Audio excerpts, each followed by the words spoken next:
روزہ امام رضا علیہ السلام کا مختصر سا تعارف۔ بادشاہ امام رضا علیہ السلام کے حرم کا کل رقبہ 240 ایکڑ ہے، یعنی 1920 کنال۔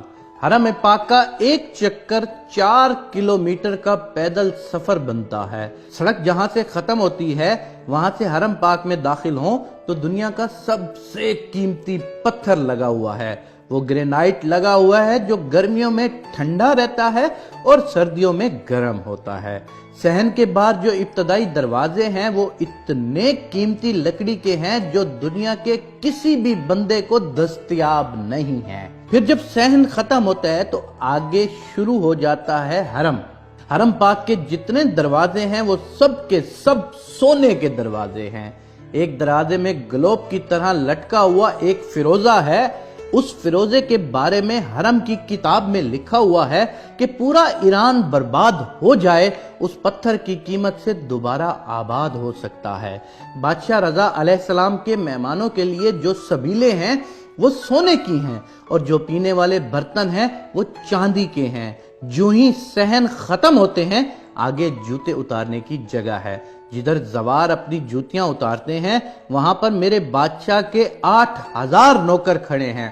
اور یاد رکھنا وہ دنیا کے کوئی عام بندے نہیں ہوتے کہ جو بے روزگار ہوں اور چلا جائے اس کام کے لیے۔ ان میں 90% لوگ ایران کی فوج سے ریٹائرڈ میجر، جنرل، کرنل اور بریگیڈیئر جیسے افیسرز ہیں۔ وہ ریٹائرمنٹ لے کر درخواست دیتے ہیں کہ ہمیں پینشن نہ دے، بادشاہ رضا علیہ السلام کے زواروں کی جوتیاں اٹھانے کی نوکری دی جائے۔ دنیا کا کوئی 7 سٹار ہوٹل اتنا خوبصورت نہیں جتنا بادشاہ رضا علیہ السلام کے لنگر خانہ خوبصورت ہے۔ جہاں تک میں نے ایک عالم دین سے سنا تھا کہ وہاں پر زوار کی عرش کے فرشتے مہمان نوازی کرتے ہیں۔ یہ جتنی بھی چیزیں ہیں، سونا، چاندی، اینٹیں، پتھر، ان سب کی فیکٹریاں امام رضا علیہ السلام کی اپنی ہیں۔ کچھ صحن ایسے ہیں جن کا رقبہ بہت وسیع و عریض ہے۔ ان کو صحن بزرگ کہتے ہیں۔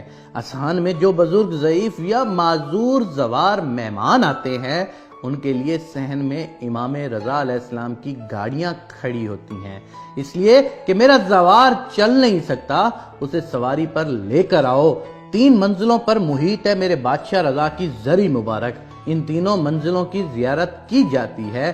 ان تینوں منزلوں پر دنیا کی ہر کرنسی، روپیہ، یورو، ڈالر، ریال، دینار، پاؤنڈ وغیرہ ہر قسم کی کرنسی سے بھری ہوئی پڑی ہوتی ہیں۔ یہ تینوں منازل ایران پر تقریباً 44 سال سے پابندیاں ہیں۔ ایران بادشاہ رضا کی جوتی کا صدقہ آج تک غریب نہیں ہوا۔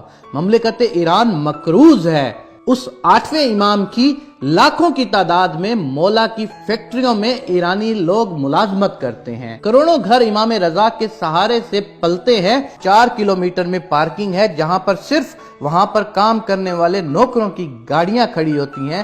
یہ ہے ایک مختصر سا تعارف جناب امام رضا علیہ السلام کا جو 8ویں امام ہیں۔ ایران پر 44 سال سے پابندیاں ہیں، لیکن اس ایک امام کی زیارت کے لیے پوری دنیا سے لوگ جو آتے ہیں ان کا دیا ہوا اتنا کچھ ہوتا ہے، امام رضا کی برکت اتنی ہوتی ہے کہ پورا ایران کبھی بھی غربت میں نہیں جا سکتا۔